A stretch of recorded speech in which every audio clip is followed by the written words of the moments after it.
Welcome to simple சமையல். இன்றைக்கி சூப்பராக எப்படி வெண்பொங்கல் பண்ணலான்னு பார்க்கலாம் வாங்க. சுட சுட வெண்பொங்கலுக்கு அப்படியே சாம்பார் ஊற்றி சாப்பிட்டா அல்டிமேட்டாக இருக்குங்க.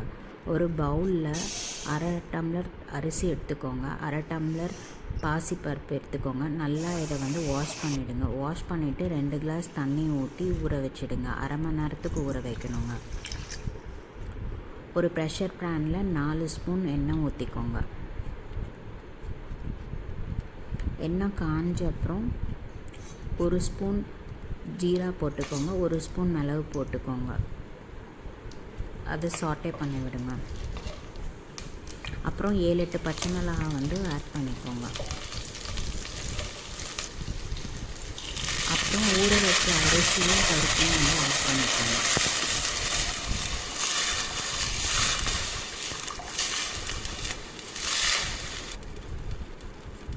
நல்லா மிக்ஸ் பண்ணிவிடுங்க.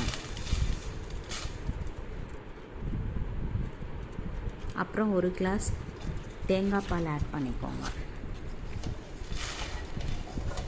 திருப்பி நல்லா மிக்ஸ் பண்ணிவிட்டு 3/4 ஸ்பூன் உப்பு ஆட் பண்ணிக்கோங்க.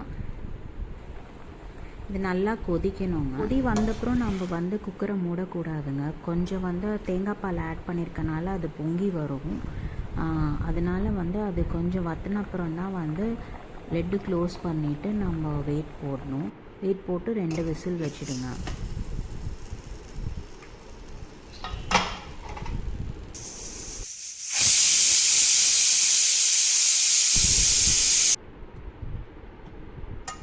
கேஸ் போன அப்புறம் உடனே ஓப்பன் பண்ணிவிடுங்க. ஓப்பன் பண்ணிவிட்டு நல்லா கிளறி விடுங்க. அப்போ தான் அந்த பொங்கல் மசிஞ்சு வரும்.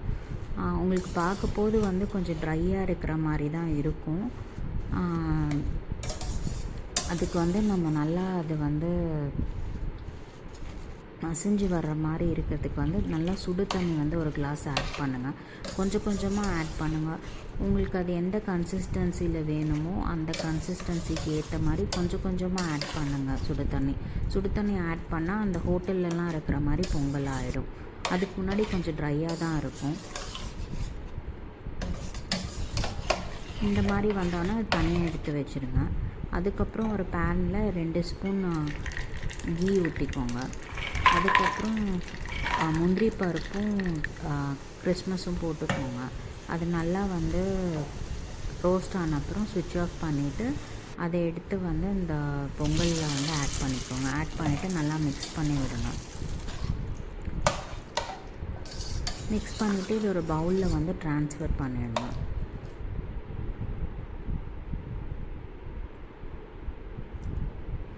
பண்ணி பார்த்துட்டு எப்படி இருக்குன்னு சொல்லுங்கள் கமெண்ட்ஸில்.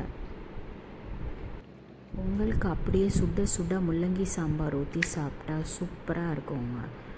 இந்த முள்ளங்கி சாம்பார் நம்ம சேனலில் ஆல்ரெடி இருக்குது. பார்க்காதவங்க பார்த்துக்கோங்க அதையும். தேங்க்ஸ் ஃபார் வாட்சிங். இன்னொரு சிம்பிள் சமையலோடு உங்களை மீட் பண்ணுறேன்.